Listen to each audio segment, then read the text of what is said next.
Terima kasih pimpinan, Pak Menteri dan jajaran. Ini Kementerian ATR BPN ini paling keren saya kira ini. Kalau kita RDP Pak penuh nih ruangan dengan orang Kementerian ATR BPN. Ya.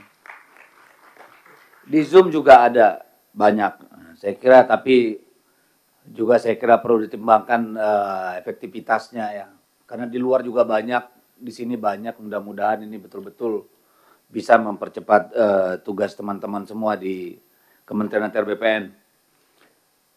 Yang kedua Pak Ketua, seperti yang Anda sampaikan tadi, ini tadi saya sudah mencatat benar soal progres per kuarter ini. Tadi disampaikan bahwa untuk Q1 itu yang paling tinggi itu di peta bidang tanah PTSL itu capaiannya 12,6%. Jadi kalau secara rata memang tentu ini ada persoalan kalau hanya melihat angka ini. Oleh karena itu kami ingin pendalaman lebih jauh, apakah memang ini sebuah kebiasaan bahwa pada Q1 itu masih agak lambat, uang belum masuk, rencana belum ini itu. Lalu nanti kita melihat kurvanya di mana nih? Apakah Q2, Q3 atau Q4? Ya, supaya ini kita bisa betul-betul memastikan, karena dengan pagu anggaran yang sudah disunat ini kan seharusnya ini capaiannya lebih cepat nih. Iya kan? Karena anggarannya sedikit, jadi bisa fokus menyelesaikan hal-hal yang betul-betul menjadi prioritas dengan asumsi semua yang dibuat dalam perencanaan itu sudah dirasionalisasi. Sehingga apa yang kemudian dibiayai dengan anggaran yang tersedia betul-betul merupakan prioritas. Sehingga nanti perlu pendalamannya Pak, pada Q berapa kita akan mendapat kurva paling tinggi dari pencapaian kementerian.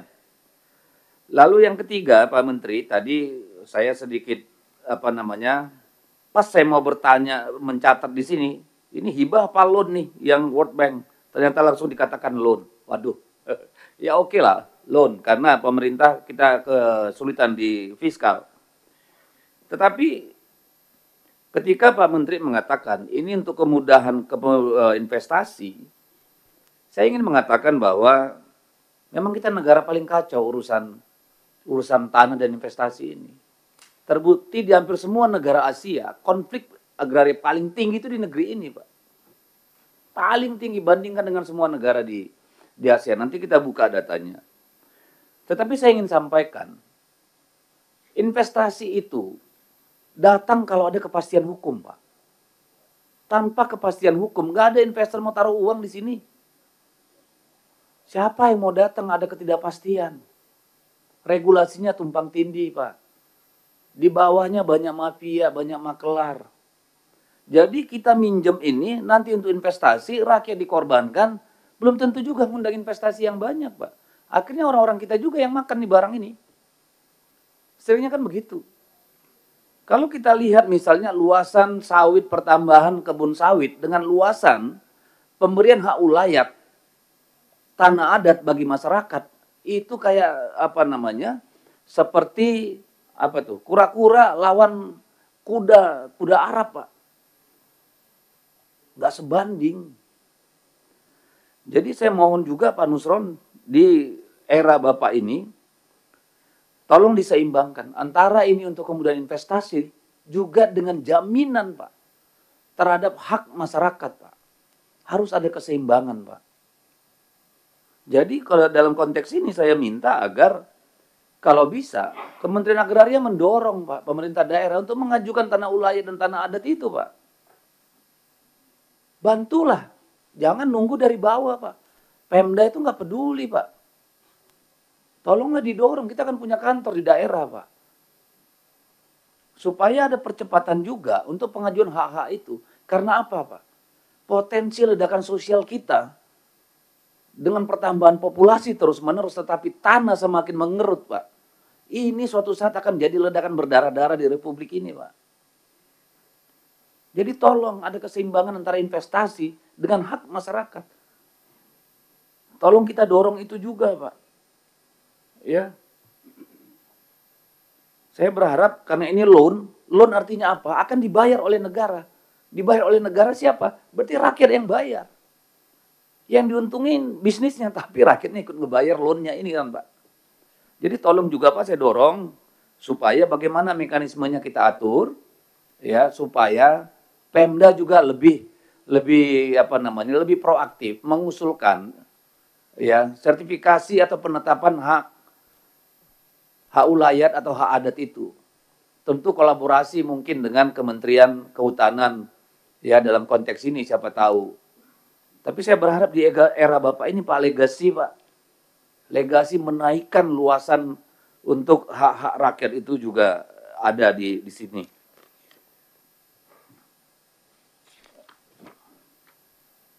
Ini kalau saya lihat kan di sini hingga tahun 2025 itu baru 56 sertifikat hak pengelolaan HPL. Ya. Dari 18 kesatuan masyarakat hukum adat, Pak. Padahal puluhan juta hektar tanah kita ini dimiliki korporasi dan perorangan. Kan ini kita sadis nih sama rakyat sendiri, Pak. Bukan Pak Nusron, Pak. Orang-orang sebelum Bapak, Pak. Perilaku kekuasaan sebelum hari ini itu yang menyumbang, Pak. Nah, saya ingin membuka, Pak, untuk sekedar data dari Konsorsium Pembaruan Agraria, Pak, tahun 2023 akhir. Saya kira semua insan agraria di sini sudah paham, Pak. Di akhir tahun 2023, ada hampir 3.000 letusan konflik, Pak.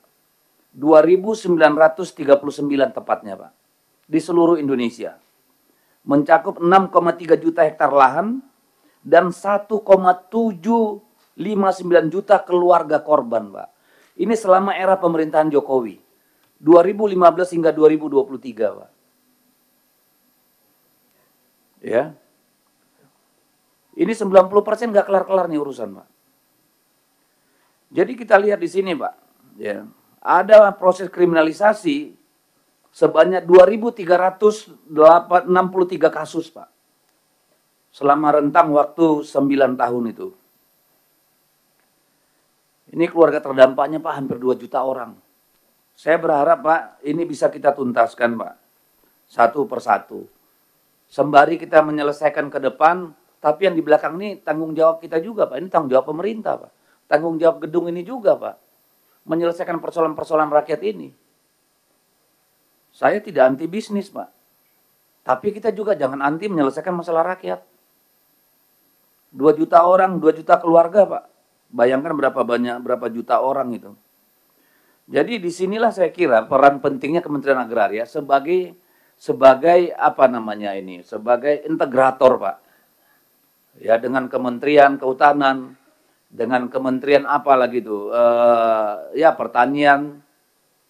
Saya kira di sini peran pentingnya Pak. Dengan Kementerian Dalam Negeri dalam konteks pengelolaan agrarianya.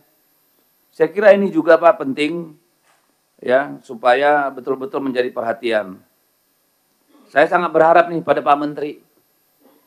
Pak Menteri sebagai orang yang tahu hiruk pikuknya masyarakat di bawah sebagai anggota DPR bertahun-tahun, Pak. Saya kira harus memberikan sesuatu yang berbeda dan saya kira itu bukan harapan yang berlebihan supaya persoalan-persoalan rakyat ini diselesaikan. Jangan hanya persoalan pagar laut selesai menguap nggak ada ujung pangkalnya lagi, Pak, hari ini. Yang kemarin teriak-teriak pun nggak tahu batang hidungnya entah kemana sekarang. Hal yang begitu menarik perhatian kita kemarin, tiba-tiba simsalabim hilang tuh. Nggak tahu kita, ini ujungnya di mana barang nih. Ya kepalanya kemarin kelihatan ada persoalan 34 km pagar laut, bla bla bla. Tiba-tiba PDIP kena getahnya di situ, nggak jelas ujungnya. Padahal nggak ada urusannya. Saya kira nanti juga ini perlu diklarifikasi Pak Nusron karena ini merusak kita juga. Ya apa betul itu keluarga yang dari kader kita itu di situ ada melakukan sesuatu supaya clear Pak. Ya jangan kita ini yang jadi kena getahnya Pak. Karena kita bicara organisasi. Jadi kita juga ingin tahu kemana ini, di mana ini ujungnya ini pagar laut ini Pak.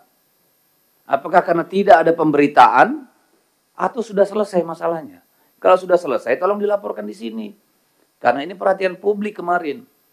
Ya, jangan seolah-olah negara ini negara cuci gudang. Ada kasus ribut, habis itu lempar ke gudang belakang, lupakan semua. Kapan kita belajarnya? Lagi-lagi ini bukan Pak Nusron sebagai personal. Ini soal bagaimana kita mengelola negara. Apa kayak begini kita?